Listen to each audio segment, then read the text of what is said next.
Hi, I'm Cherie, and we're winding up a two-part series on PTSD from the outside, right?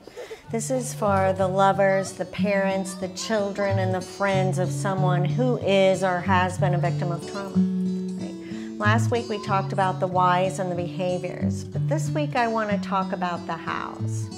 So what is PTSD in a nutshell? PTSD and disassociation go hand in hand. You can't have PTSD without disassociating. So very simply, disassociation is the act of leaving our body and the ability to astral travel innately. So what is astral travel? The ability to separate one's soul from the physical body. The soul can hover and observe their environment, or travel across the globe, or traverse spans of time. Now here's the key. Those practicing astral travel are extremely aware of leaving their body. It's a choice, as well as the awareness around coming back home to this body. Now see, there lies the problem. There's no awareness around leaving and no process for coming home. Disassociation is a reaction. Astral travel is a choice. So PTSD is the cumulative result of what she did while she was out, traversing time and space. So this may sound a little sci-fi, but so does life in your house sometimes, right? So for example, let's use a little girl, say 6 years old, right? Daddy comes into her room late one night. Everyone's sleeping. He's looming over her. He reaches down, he kisses her, which should be okay, right? But this time it feels different. And she feels afraid. She feels fear. And then he touches her. Boom, she's gone. She gets out of her body as fast as she can, right?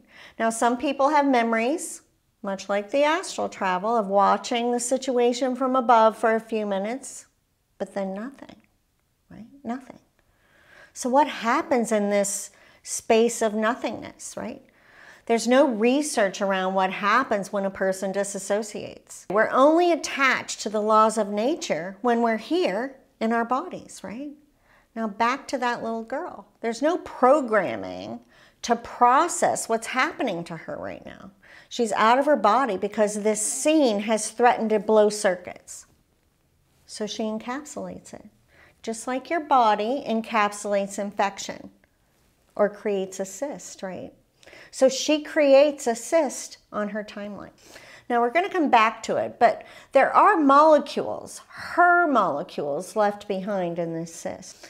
Now this cyst on her timeline, this frozen moment in time, is a time loop. Now a time loop is a phenomenon when some periods of time are repeated and re-experienced, right? And the person trapped in a time loop is trying to get out. They're trying to break the cycle, right? Does that sound familiar? Right? Pretty close. Now, she's trapped there forever to live exactly what she was trying to get away from. That version of her wants out. And at any opportunity, she, the version trapped in the loop, is going to snag the grown-up version back, right? She's going to pull her back so that she can remember and release her. She wants to come home. I also want to interject here that the version that's trapped there is real. We aren't talking memory here. We're talking a severing, a fragmentation. We're talking molecules. Her molecules disperse through time. Now here's an example. In the lore of ghosts, spirits, hauntings, right? Say a hotel has an experience where certain events play out at a certain time of day. It's like they're superimposed over top of whatever is happening. It's not interacting with you, and you can't interact with it, right? This is not a haunting. This is a witnessing of a forgotten loop, right? Now that's not all. So she tied off the yuck. She can't go back there, right? So what does she do now? We know science says that every possibility for every moment is happening all at the same time. Each outcome is just ever slightly so different, right? So she hops over a few frames to an outcome that she can bear, right? I call it reality hopping. Now it would seem pretty cool, right? That she was able to start over, But here's the catch.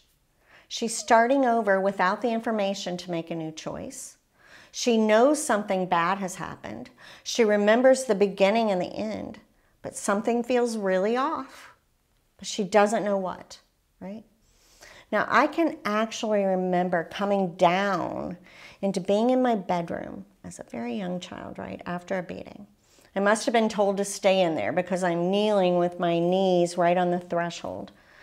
And I was aware enough by this point in time to know that when I come down, I need to remember, right? So that I can tell someone, right? And I remember trying so hard to hold on, but it was much like a dream. Within seconds, it was just like a bloop, and it was gone, right? The picture was gone, but what was left was a feeling of dread, like I was forgetting something really super important, right? So all of this sounds really superhero-ish, but here's the catch. She starts this new life knowing fear, a fear strong enough to create that, right? And she has nowhere to put it because everyone in this new reality has a completely different story. So she's left feeling isolated, lonely, wary. She feels like she doesn't belong, like she's an alien. And that's not all. This happens over and over again, right? Until her way of being, her body is like a puppet. She watches her life play out with very little attachment to it, right? So we have this loop. We've tied it off because it was infectious, right? Anger, shame, guilt, things we don't know. The version of her trapped there is in a whirl, right? What happens when molecules are in a whirl? Eventually, and contained, right? Eventually, they're going to explode, right? She have your attention yet?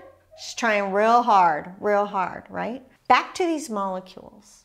We only have so many. Our essence is claimed to weigh 21 grams. Controversial, I know, but the number isn't what's important. What does matter is that with weight comes molecules. Hers are scattered throughout time. Now the result as time goes on is like a snagged piece of fabric, right? Say we've got 12 pulls and this fabric is all wadded up, right? Because of the loops, the fabric, right? It's all wadded up. So there's very little space between today and 40 years ago. It's a real short hop. And once we snag something, we're going to snag it. We're going to snag it again and again and again. Okay, so secondly, let's look at this little girl's timeline. Back to this. And how far, if this were her trajectory of intended space, after loop, after loop, after loop, right? Look how far she is away from her intended, right? She's living in all these different realities, right? And by the age 6, she's been making choices out of a programming that's wary, knows fear, she knows suspicion, she has to watch everybody. Trust, how can she trust you? She can't trust herself. She doesn't know what's real. Real is whatever reality she happens to be in at the moment, right? So what she needs is to gather herself back up, which is interesting. I want to find me. It's usually one of the first things people say to me. I need to find me. In an incognito yet fundamental way, they know. Most say, use words saying they loop, right? That's their words. The reality hop, oh yeah, all the time, right? Time travel, sure, right? Well, that's how we fix it. They do it. They already know how. It's fast. It's easy. It's not about the pain. It's not about the suffering. It's about coming home. The really super cool thing, after the first couple of integrations, she'll begin to remember to laugh, to play. She might even crave for an ice cream cone, right? Because trapped with the yuck is her innocence. And from the Master Gandhi, happiness comes when what you think, what you say, and what you do are in alignment, right? That's integrity. That's when she can trust herself and you. So if someone you love is suffering, reach out. Again, I'm Cherie. Let's set up a call and see if my Finding Me integration program feels right. In 90 days, I assure you, life will be different. We can clean up the timeline, integrate the information, and bring all of her pieces back to this time, this space. She'll have tools and practices to utilize to keep her here. And very quickly, life turns from reaction to choice. 90 days. What have you got to lose, right? You can schedule a complimentary consultation at cheriedoyen.com/schedule an appointment. Thanks so much for watching.